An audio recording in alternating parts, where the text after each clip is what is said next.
that was in fall.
Oh, I'll just press on this, yeah. Oh, yeah, one of these. All right, yeah, go start, get started.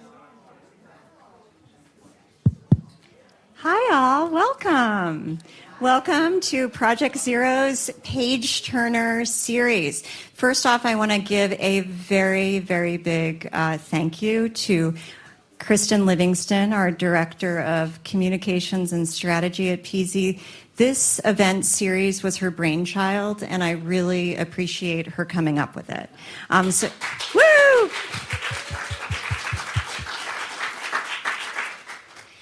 My name is Carrie James with Liz DeRising right here. I am co-director of Project Zero. If you're new to Project Zero, Kristen has created this beautiful slide that gives you an overview of who we are, not really what we've been up to, but we are a long-standing research center here at the Harvard Graduate School of Education. We'll be coming up on our 60th anniversary in 2027, which is pretty incredible. We have 14 principal investigators, 75 researchers doing research that touches on a diverse array of topics, but I would argue that a through line is that all of the work really is in support of individuals and organizations learning and thriving for a complex, changing world. So that's just a little bit about PZ. If you want to learn more, you can follow along on our very dynamic socials, especially on LinkedIn and Instagram. Okay, so we are here for the second in this series, PZ Page Turners. The purpose of this is for PZ researchers to have a forum to share about their ideas and their work with a book or a publication as a jumping off point. I am not going to introduce Dave Perkins. I'm going to leave that to Daniel Wilson, but I will say Daniel Wilson is a former director of Project Zero, a current PI who does really innovative work on the design of learning spaces. If you don't know about Daniel's work, you should look it up. It's very influential and really interesting. So I'm going to hand it over now to Daniel and Dave. Thank you. Thank you, Carrie. Let me, delighted to be here with you. Thanks for carving out the time. And Dave, thank you for carving out the time to be with us and sharing your thoughts. Let me explain a little bit about the plan. So we thought we would have a conversation with you all about this body of work, making learning whole. But we also want to have a conversation with Dave, actually, too. And so I'm going to have an interaction with Dave, and then we're going to listen to Dave unpack some of the ideas in his book. And then Dave and I will have another conversation, and then we'll open it up for questions, reactions, other thoughts you might all have. We will aim to end around 1 o'clock, but Dave has graciously offered that he's available for folks if you want to hang out and ask follow-up questions. Does that sound good? Because that's the plan. I mean, I could try it. Okay. Some of you already know David, but let me just say it is an honor to introduce David Perkins. I actually was a very, I would say, skeptical young teacher, very not so impressed with schools when I was teaching in New York. And a mentor of mine passed me a book. It was called Smart Schools. And I read that book, and I said, oh, my goodness, I have got to find a way to meet this person. And I was blessed to be working at Project Zero soon thereafter. David is Professor Emeritus here at the Harvard Graduate School of Education. He had the Carl H. Forsheimer Jr. Professor of Teaching and Learning here. And he's conducted programs for decades on education, really challenging conceptions of intelligence and creativity. He's also known for a body of work in looking at how technologies support and can maybe even undermine different kinds of human potentials. As a graduate student in 1967, he was one of the co-founders of Project Zero. For those of us who are old-timers, how many people remember Gnomon Copy? A few of us remember Gnomon Copy. It's now called Flash Print here in Cambridge. Dave was also a co-founder of Gnomon Copy, which was a business for 50 years here in Harvard Square. He co-directed Project Zero alongside Howard Gardner for almost 30 years, and he's still very active at Project Zero and multiple projects, including a podcast with colleague Shari Tishman called Thinkability, which examines issues of thinking in contemporary life as well as in education. So please join me in a very warm welcome for David Perkins.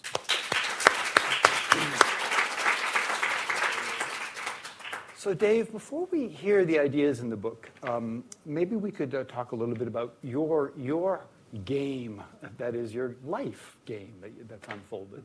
And you and I do share several things in common, one of which is where we grew up. And so I'm going to ask this question in a dialect you might remember. And excuse me for international students. How does a boy from Maine end up at MIT studying artificial intelligence and mathematics in 1960s? Well, you don't have... I don't know, because you know what they say, you can't get there from here. Yeah. But all right. Here's what happened. You know, when I was in high school, I was good at science and math, as well as very interested in the arts. And I applied to MIT, and I got in, and I was in mathematics. I loved math, and I was in my graduate work, after getting past my undergraduate, I also did my doctoral studies at MIT. I was studying this area called algebraic topology. Now, how many people in the room are fans of algebraic topology? What is that? Anyway, and I think it was my second graduate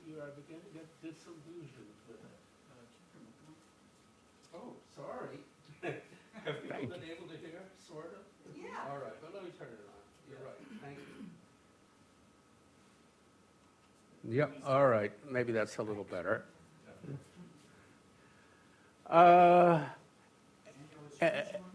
Because the beginning aspects of it were fascinating, but as it got more and more esoteric, not so much. So I just switched. I just decided overnight, almost literally overnight, to switch to artificial intelligence and found a way to do that. And so there I was and finished my degree in that area. And that got me very interested in cognitive science and learning and so forth. And so that's the basis of the bridge to Project Zero. Mm-hmm. Okay, that is a short story. And some of the ideas, like you mentioned, you started to transition into cognitive science. I mean, some of us are probably very familiar with the ideas that you and colleagues at Project Zero have crafted over the years, one of which is the thinking dispositions model. And another is a teaching for understanding model. Now, these are precursors to the book that we're going to hear about. Could you explain a little bit about those two ideas and what about those ideas led you into this book? Well, okay, the basic idea of thinking dispositions, or more broadly, thinking and learning dispositions, is attitude makes a huge difference.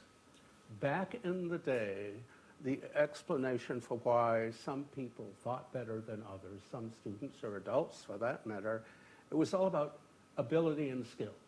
Who has the most ability and who has the good skill set of thinking strategies and so forth.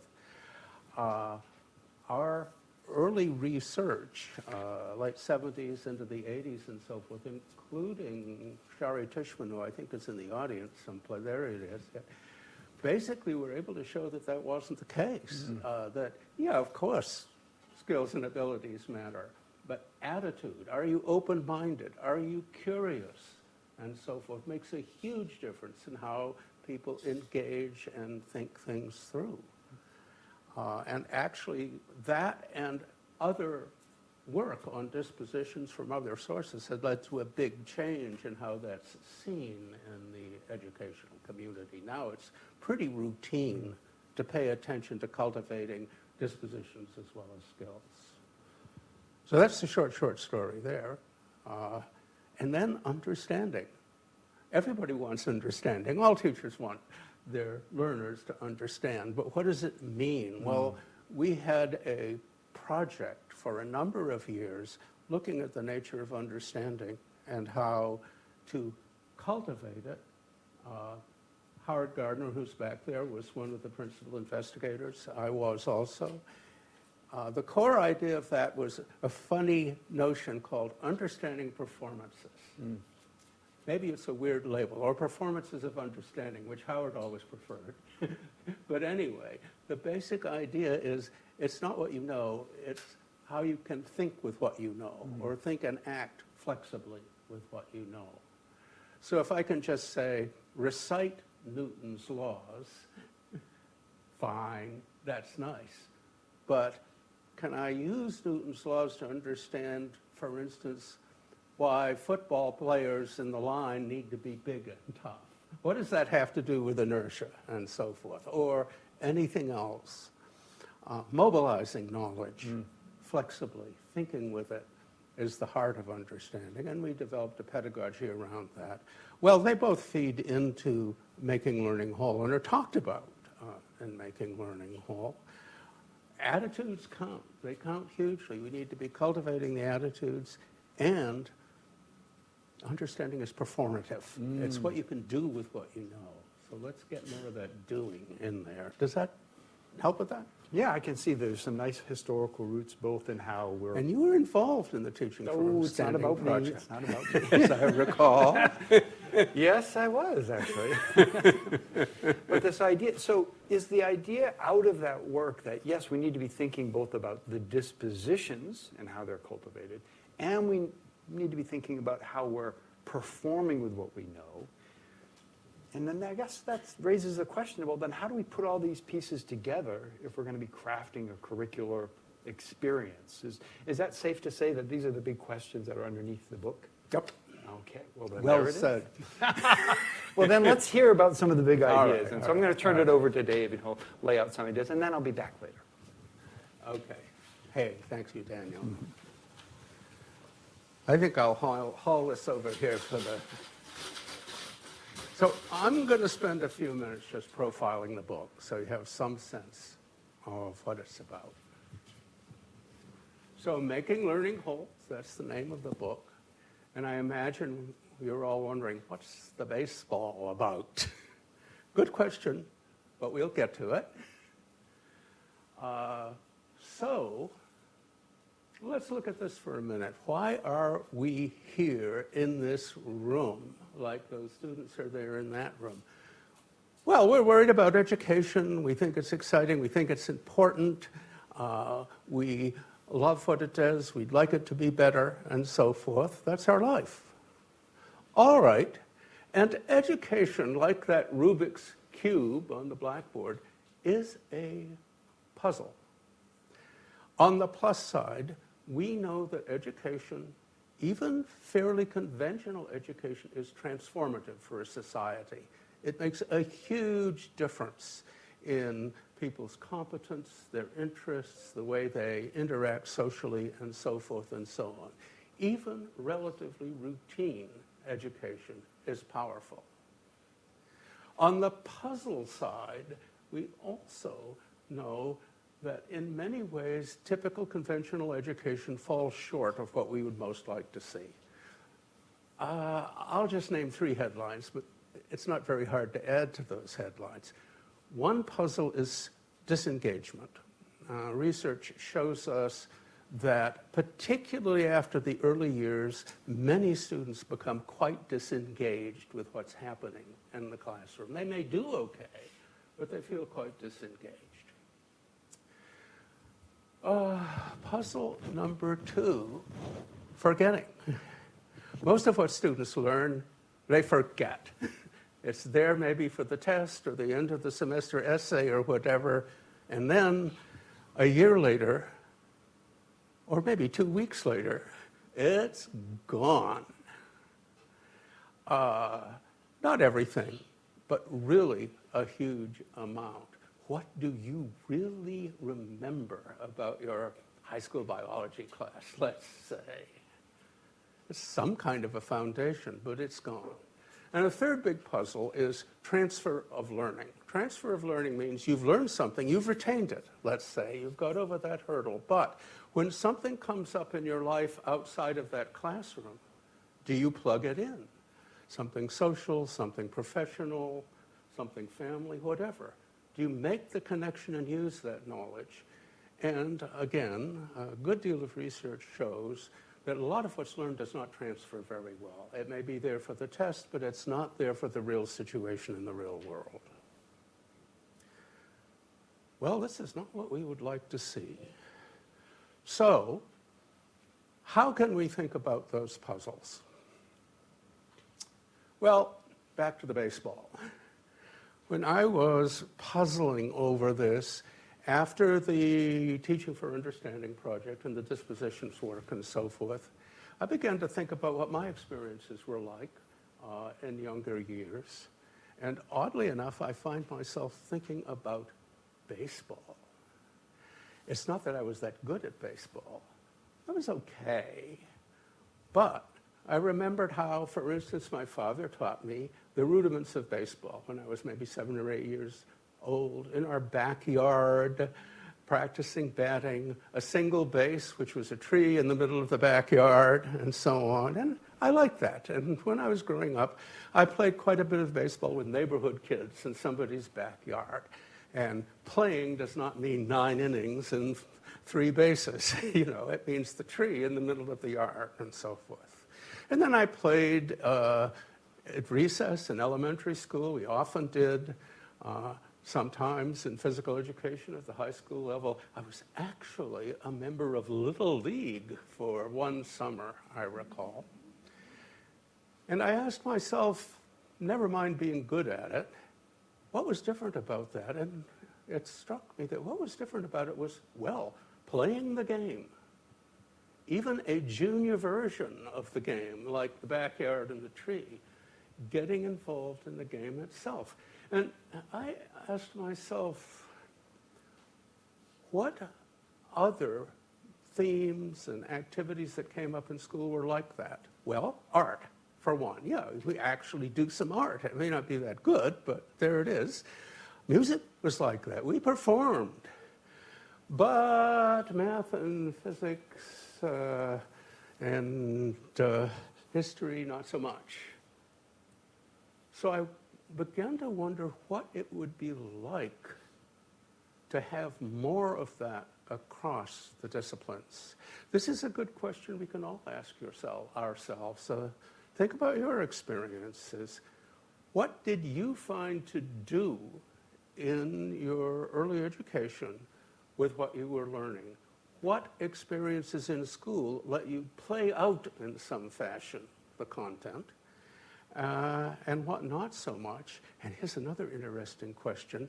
Maybe there were areas where it wasn't so much a part of the formal learning, but you found ways to play out some of what you were learning that weren't even there on the test.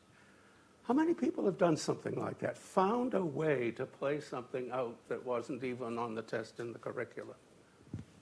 Oh, I see a lot of hands. That's very cool. Well, all this led to this notion. Play the whole game. Get involved in doing something with what you're learning, understanding performances that play out the content in various contexts. Now, let's be fair. The whole game can't mean fancy professional level physics or biology or history or something like that. It means junior versions. More on that later. It means the tree in the backyard.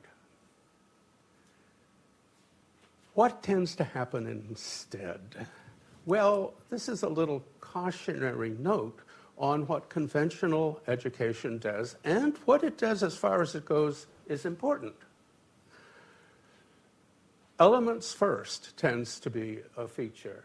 We have to master the elements of fractions arithmetic, or the elements of long division, as on the left. So we work on those, and if anybody in the back of the room dares to raise their hand and say, why do we have to learn this? You know, the answer tends to be, well, you'll need it later.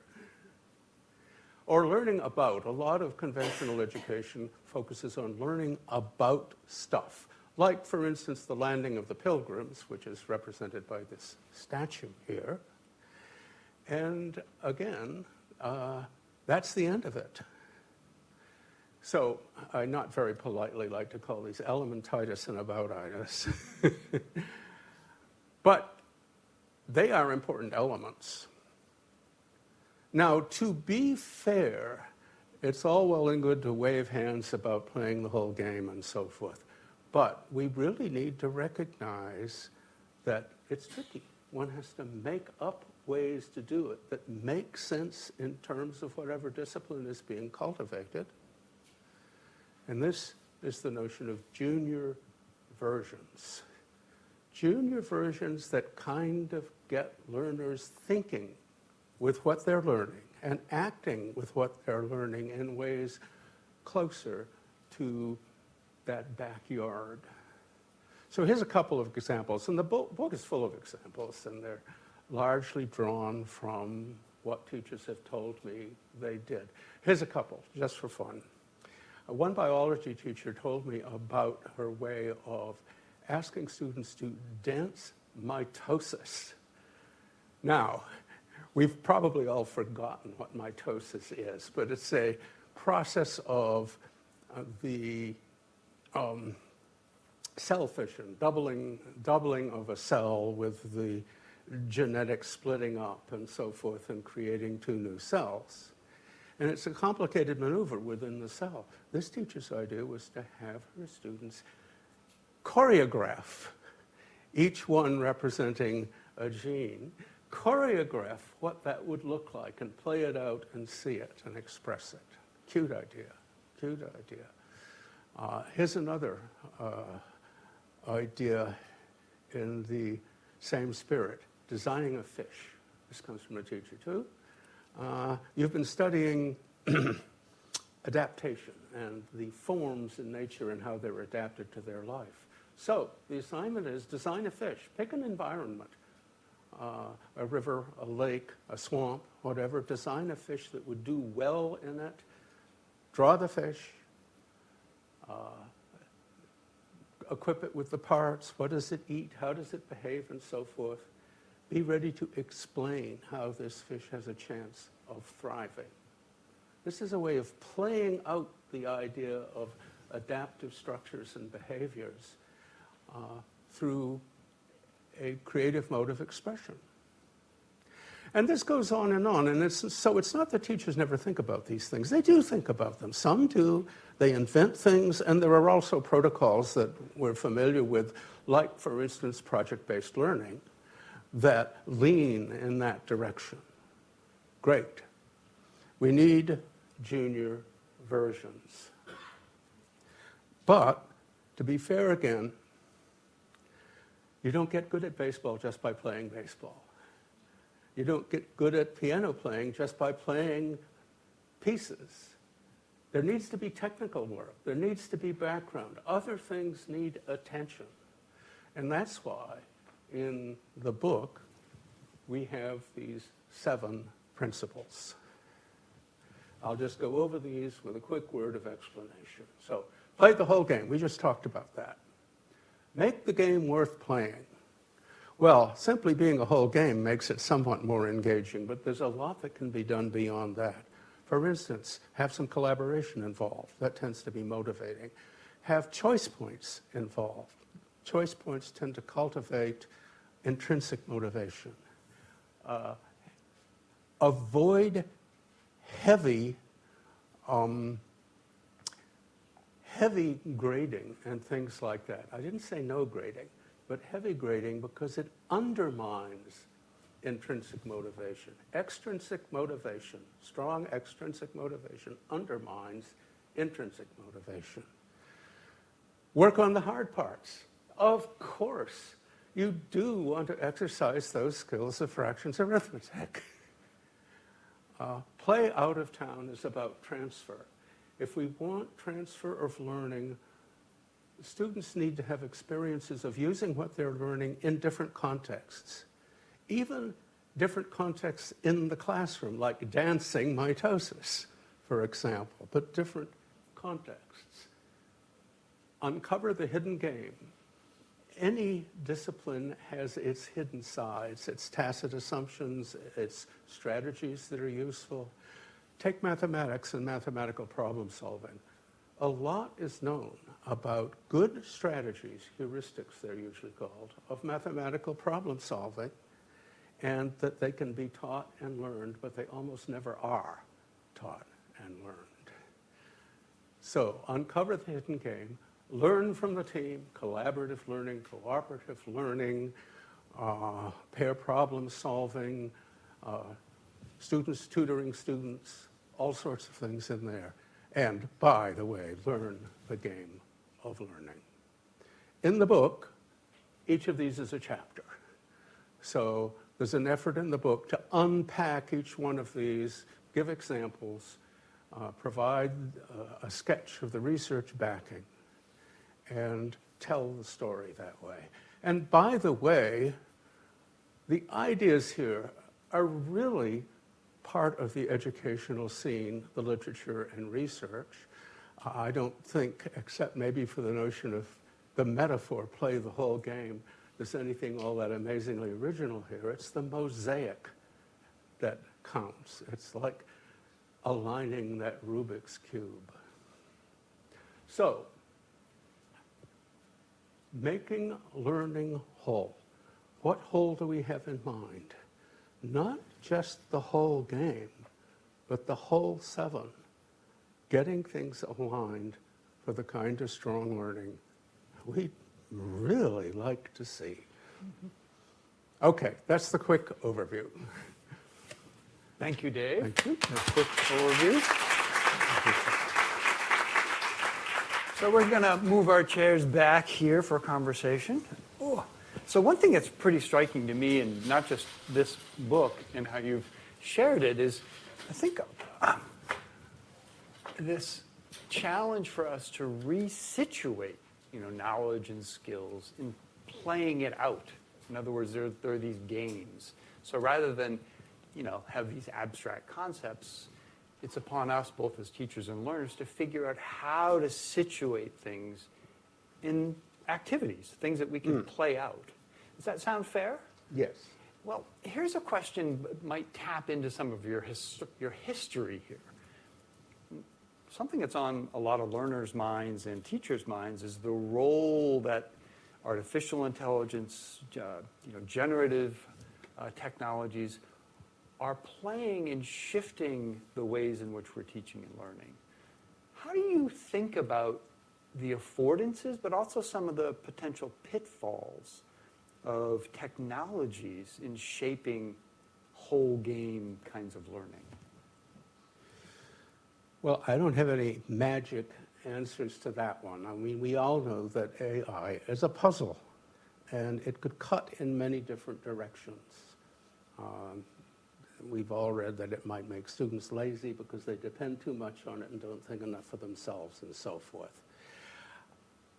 I think that this is a moment of uncertainty in education and more broadly in the way society functions. And all sorts of things could happen, and they all might happen at the same time. I do think, though, that if one wants to push learning in this direction, AI could be a resource, because it would be quite easy, and this is already happening to some extent, to cast AIs in the role of organizers or tutors or facilitators and so forth that could make it easier to do that kind of thing.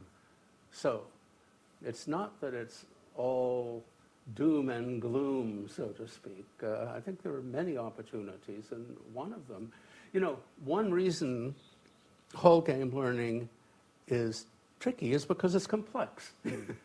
And one thing AI could do is support managing that complexity, take a little of the pressure off. That's the best I can do, because it's a real puzzle. When you were sharing those 7 elements, for example, one of those elements was, work on the hard parts. I mean, I could envision that, there could be some technologies which could support, a learner or a teacher to be more personalized, be more targeted on skills, things of that sort. So is that what you're suggesting here? Sure. For instance, one of the classic findings in education is that one-on-one tutoring is tremendously powerful, called the 2 sigma effect. It can just lift performance enormously, but it's very hard to scale. Who are the tutors? How much time do they have?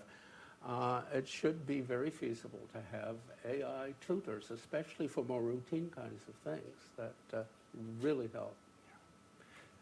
Another thing I was wondering was just in the images of playing, say, baseball. Baseball parks are different sizes. Baseball fields are different. They can be different. They have some standardization, but they're different shapes and configurations. And so, and some folks might know that I'm particularly interested in the places of learning. And I'm just wondering, how do you think the contexts are also offering affordances or even some challenges to whole game learning? Well, I'm not sure this is even talked about in the book. Certainly not much. There are some obvious things to say, like some classic classrooms are very hard to rearrange, for instance, for cooperative patterns. And there's this tendency to isolate students rather than encouraging exchange because of the way the desks are laid. But hey, this is not my area. This is your area. Sorry. How do you think about this? I mean, not necessarily in terms of whole game learning specifically, but just in general, how can the setting and outside the school be much more enabling? Well, I haven't thought of it too much in terms of these ideas, but what I am struck by is if we're relocating the knowledge and skills in like a practice. I mean, we use oftentimes the word a field of practice. So maybe we can borrow that metaphor for a moment. That field is going to shape some of the interactions. So I think paying attention to what is the game that we want to play, and then how does that field or how does the place encourage the game? It might present some obstacles in the games we play. I mean, I love the examples of, say, dancing mitosis, although I have no idea what that would look like. But we could even imagine, like, if you're going to dance mitosis, you need to actually have a little dance area or things like that. So playing out, I think, the physicality of the game might give us some clues. I don't know, does that spark something in you? What's an example, for instance, from your own experience working with schools? Don't put this back on me, Dave. Any escape will do. Well, I think the examples that I'm struck with are the opportunities to resituate knowledge and to resituate knowledge in some practice. You're, I think, adding an important layer of a disciplinary practice, if we're talking about, say, schools. I think it motivates us to consider, well, then, what is that practice? What's the materiality of that practice? And then what are the artifacts, objects, and even spatiality of that practice? So we can introduce junior versions, both of, say, in a science room, thinking about the materiality, the artifacts, the objects. I think it'd be really interesting, you and I also share a background in mathematics, to actually think about the materiality of mathematics, which is oftentimes a very kind of abstracted symbol system. But, all these ideas come out of practices. And so what were those practices? How do we look at celestial bodies? How do we pose, questions about how objects are moving? Mathematics and sciences are sort of emerged from that. But I think the materiality, and the artifacts and the spatiality are often kind of under-examined. So I hear you. But my book talk will be later. All right. I'm going to invite you all in a moment to turn and talk with someone about, what's emerging for you as you're thinking about these ideas of whole game learning, and we'll have some Q&A. But I do want to ask another question.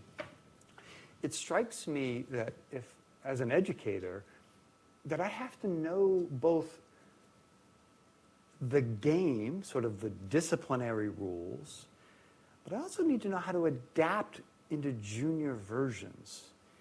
And so what might this suggest for the way that educators and other adults are prepared, and how do we develop professionally so we could be more game-focused?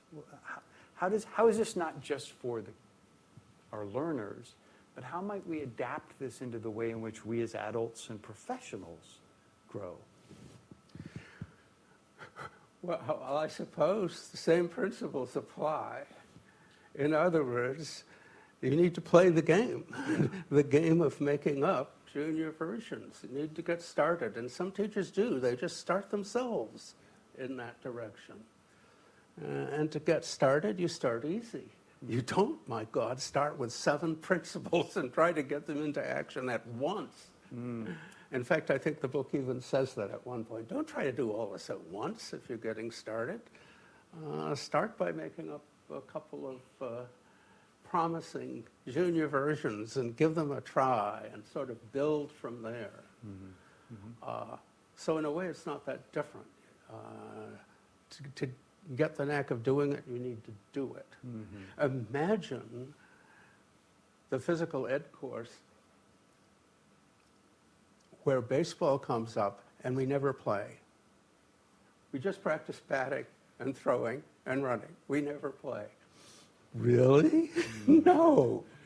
You've got to get in the game. I know that's a sort of a superficial answer, but there are a lot of examples in the book to provide starting points. And when you say the game, is it just one game? Oh, God, no. It's a metaphor. Yeah, but unpack that a little bit. And so any kind of playing out of the ideas in the discipline, not necessarily competitive at all. Actually, competitive is a minor part of it. So we should take it metaphorically. We should be able to bridge easily to dancing mitosis, say. One thing that strikes me is how important it is as the educator to understand how to adapt a game into my cultural context. Like, as you said, it needs to be meaningful to the students, their community, et cetera. So one thing I'm taking away is I'm thinking about the kinds of goals or things I want to teach. I really do need to understand my community, my learners, and as you're suggesting, I think, play around, play my own ideas out a bit, and test those.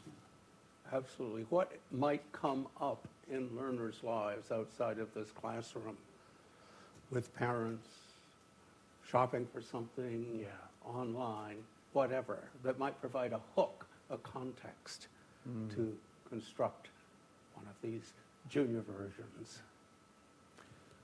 Okay, as promised, why don't you turn to someone next to you for just 2 minutes and just have a brief conversation about these ideas, what's emerging for you, what's a question that is kind of simmering or bubbling up for you, and then we'll open it up for an interaction with Dave. Okay? Please turn to someone and talk for a few minutes.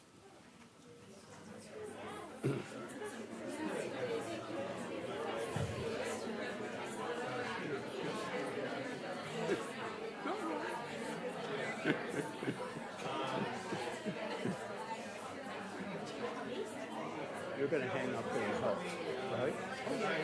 Okay.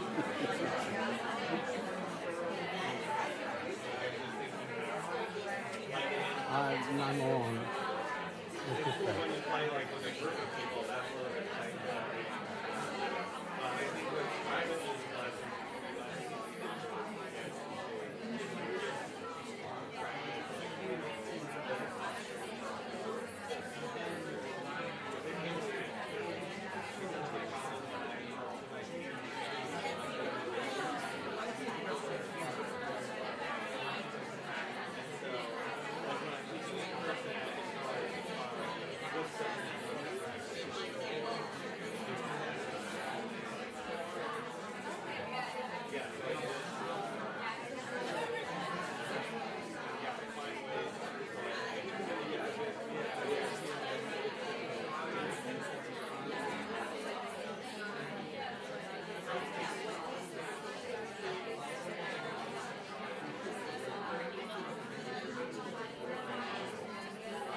Oh, that, right. Okay.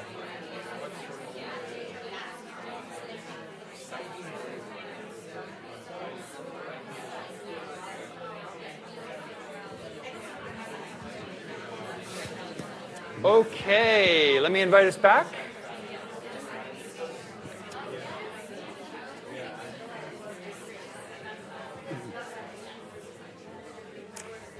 And you have a handheld? Perfect. You can sit. So we have some microphones. Please, we want to encourage you to use some microphones. And I also want to honor that a number of folks sent some really provocative questions via email prior to this. So this is an opportunity to pose that question if you so feel moved to do so.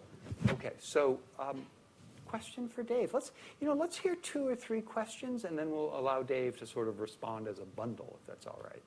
So, is there a question that folks would like to put? Please. Yeah. So just wait for the microphone for one moment. Oh, sorry. No worries. Ryan, nice to meet you. So going back to the basic analogy of baseball, I keep thinking, why aren't we talking about practice? Because it seems like a lot of what we've discussed, or the idea of junior versions, is practice. It's almost sort of in a way what you're doing in the backyard. I can understand why we might want to move away from practice, because practice, at least in my mind, has a lot of a connotation with the elementitis and aboutitis. But does that mean that we need to sort of...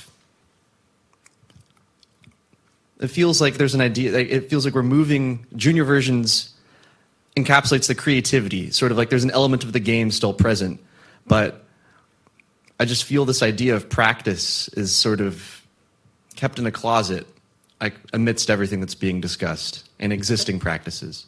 You know, let's actually go question by question, because that's Sorry, I had a lot really there. rich question. No. Yeah, Dave, what's the role of practice in this? Here's the story. Actually, there's a lot of research. I don't think you're on. Oh, am I not? Again? No, it's green. Oh, okay. Are people hearing okay? Yeah. Yep. All right. There's a lot of research on this, for one thing, in music. If you just play the piece you're trying to get good at over and over, you will not get that much better at it. You need to extract the portions that are problematic and work on them, and do general kinds of things like learn etudes and so forth and so on. There's even a name for how to do this well, which I think is called reflective practice. Not just over and over, but reflective about how things are going. So that needs to be part of the picture. And yes, that's elementitis at its best, so to speak, rather than just elementitis. Does that speak to your question? Yeah, I think I'm interested why. Sorry. It seems like a new postulate is being given, this idea of, junior games versus almost like a revisiting and expansion of an existing, concept that exists in classrooms and like lots of, activities, which is simply practice. I'm wondering why the creation of a new concept feels necessary, or even just a new term in and of itself. Because the practice tends not to bridge to junior versions in most settings. Or the practice masquerades as the junior version. Ooh, that's a good one. Right. Great question, though. Thank you. And if for those of you who don't know Donald Schoen's book on reflective practice, I would highly recommend it. It's a beautiful book, exactly going a little deeper into that idea that David put out. Please. So just to build on this question a little bit, and how you incentivize people to practice, in part by the knowledge they're going to play the whole game. My version of baseball growing up was learning to play the cello. And I could have run down your whole 7 things and said, here's the corollary in my world. For Dave sitting next to me, it was drama club. The thing that is common across these 3 examples is that we chose that. And so if we're now envisioning K-12 education working along these principles, a lot of it will be in contexts where the students haven't necessarily chosen to be in this learning experience. It's presented to them differently. And so that takes me to listening to you this morning, it feels like the key principle is make the game worth playing. How do we think that these approaches will make even, the slog of going to school, 280 days a year and learning the entire state-approved curriculum in this way will feel worth it to kids? Will the power of the ideas be enough to carry that along, or is there something else that needs to be mixed in to make it worth playing?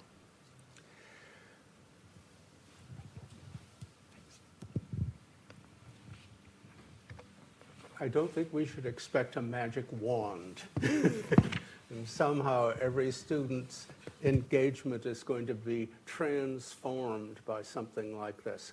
Of course, there are always going to be kinds of activities and topics that I, as an individual, like better than others. The point is to open the door for more engagement.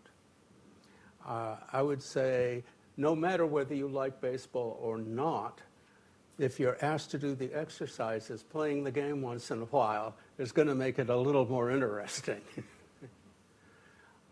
So let's be honest. Let's do what we can. Let's expand the range of the learning and Yes, of course some students will connect to some things better than others.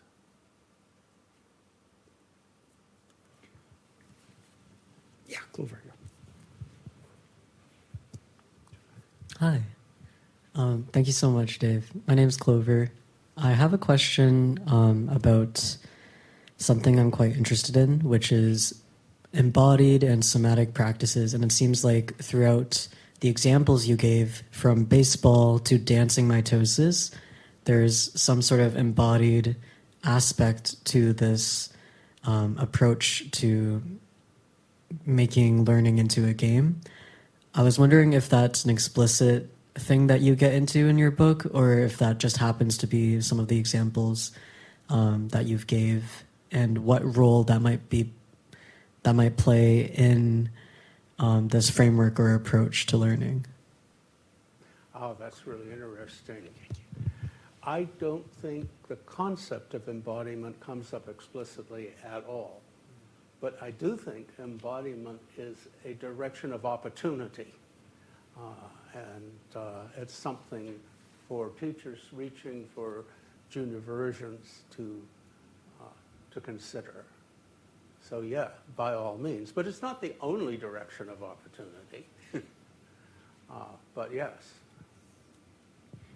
It makes me wonder, Clover, like, wow, what would it look like to play the whole game of, say, learning philosophy?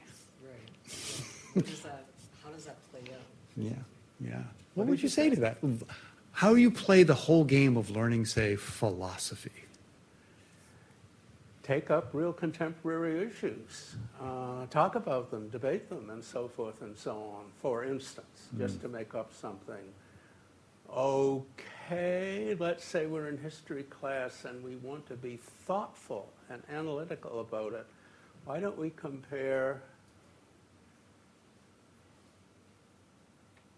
think about the preamble of the Constitution? We, the people of the United States, and discuss philosophically, who's we?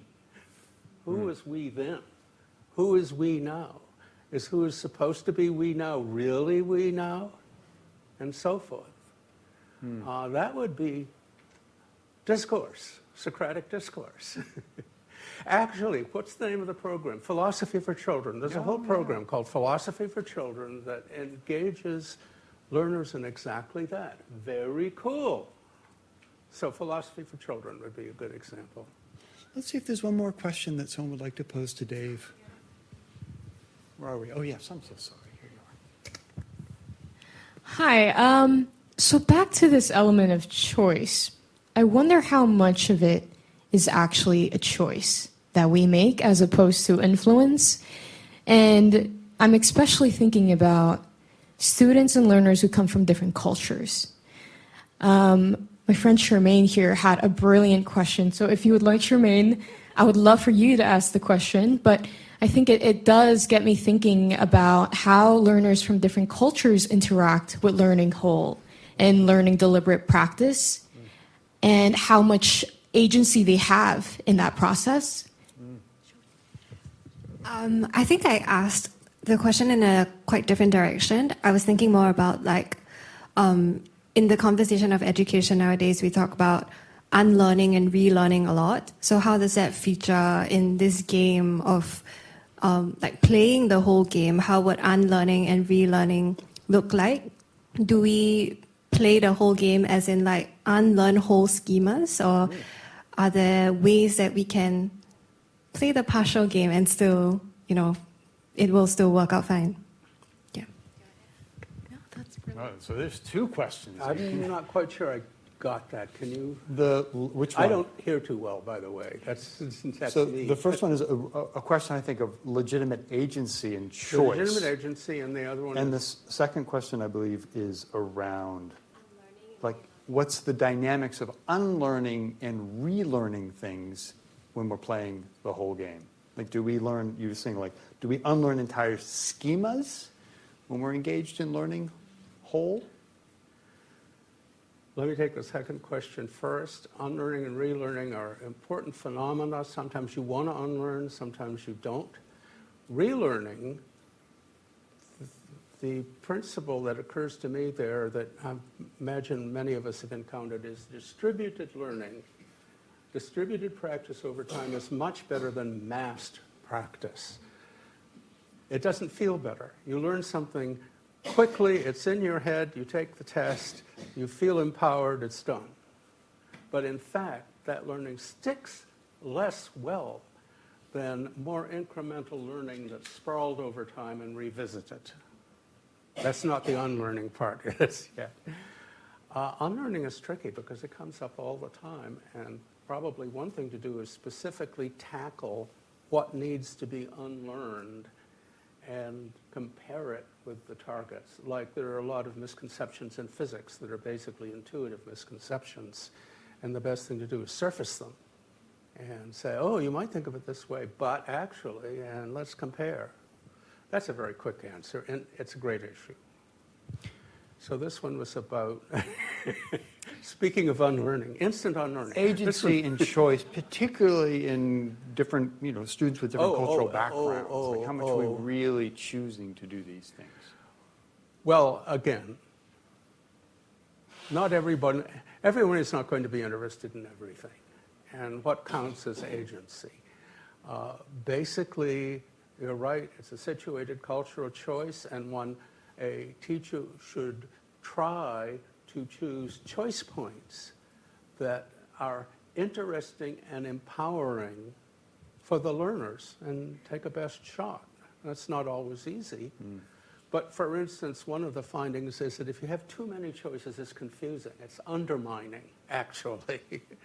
So you don't necessarily want a list of 17 topics you could write an essay on, for instance. You might want a list of 3. Or you might want to brainstorm and have some kind of selection process. So you're right, it's tricky. No magic wands, I admit it. Sorry. Okay, well, we'll have to cancel giving out the magic wands at the end of this talk, I guess. Okay. David, please, I'm going to invite you to sit down. And David, thank you for generously not just sharing your ideas with us, but also being willing to hang around if people have some follow-up questions or just like to connect. So I also just want to ask a question and share a reflection. One reflection I have of working with you and listening to your ideas is that David is a craftsman at developing elegantly radical ideas. What do I mean by that? We look at things like making learning whole, and it feels palatable. It feels kind of natural. And I think some of us are playing that idea out a little further, and suddenly it's suggesting, wait, if we're really going to do this, it has radical implications for the role of a teacher in a community, for the relationships that teachers have with each other and how to develop these kinds of approaches. It requires us to know epistemologically the substance of different domains. And at its heart, I think it enables us to think about how do we orchestrate a day in the life of a learner so it's not fragmented, it's whole. And so I want to just say thank you for, once again, I think offering a palatable path to change that I think many educators, myself included, deeply appreciate. And here's a final question. Well, what are you thinking about now? I mean, where's your mind going? Currently or maybe in the next year, what's kind of exciting for you? Well, of course, there are several things, just as with you and with all of our colleagues.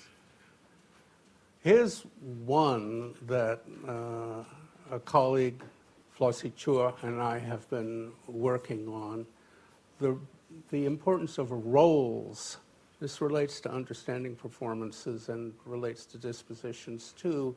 We're playing with ways to cast students in roles. We have 3 big roles. They're called explorer, investigator, and innovator. And for instance, in the explorer role, you are invited, typically in groups, to get into an explorer spirit and explore a concept or a structure like democracy or an equation or something like that. What are the parts? How do they fit together? What systems do they connect to? Basically, like an explorer would map the inside and outside of this in an exploratory spirit. Investigator is about questions and evidence and how to sort that out. And innovator is about how can we put this idea to work in a small way in our lives, or if we don't have time, how might we? The point of this is, yes, there are some strategies, but it's the spirit, to learn to put on the hat, to take on that attitude and to play out that attitude. So I suppose it's a kind of game. It's sort of a role-based game. So that's one. And we don't quite know where that would go, but we have some experience with it in classrooms. And I do see it as a way of carrying forward some of these ideas, like understanding performances and dispositions and whole game learning. Thank you, David. Please join me in once again thanking David for sharing these ideas. Thank you. Thank you for being here. And he'll be hanging around, and I Yeah. do want to just say thank you all for carving up time and attention and energy to be with us in conversation today. And I'll pass it back to Carrie. Carrie, here you go. Thank you. Thank you so much, Dave, for sharing your insights and wisdom. A gift.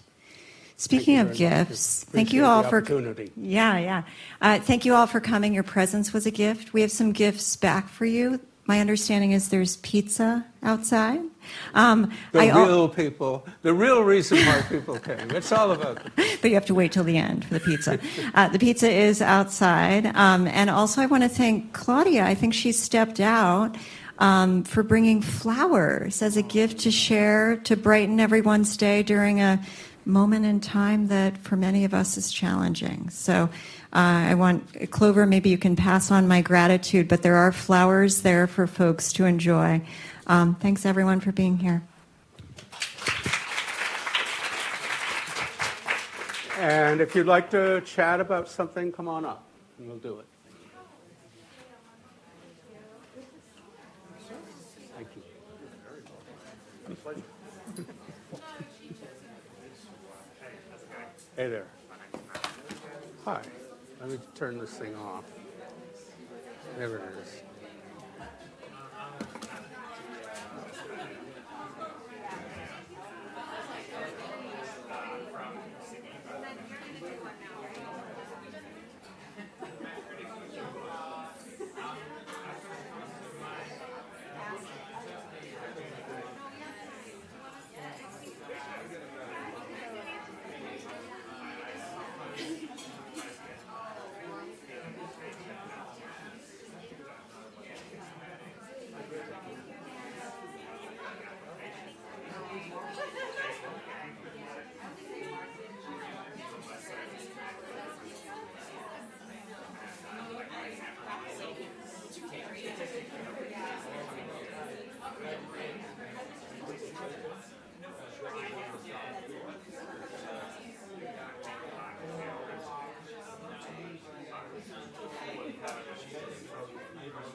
I've said, I'm not, if there's any of us, I'm very happy to speak to moderate directly about this.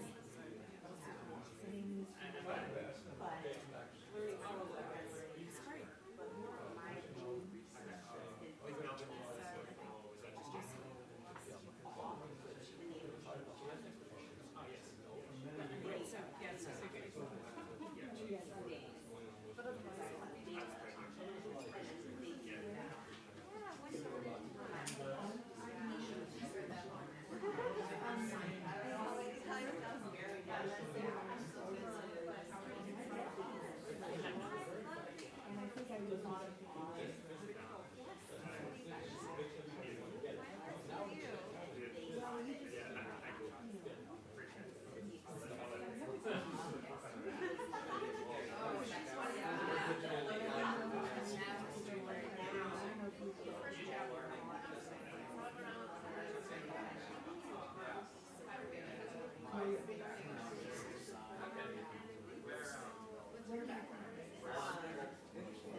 So,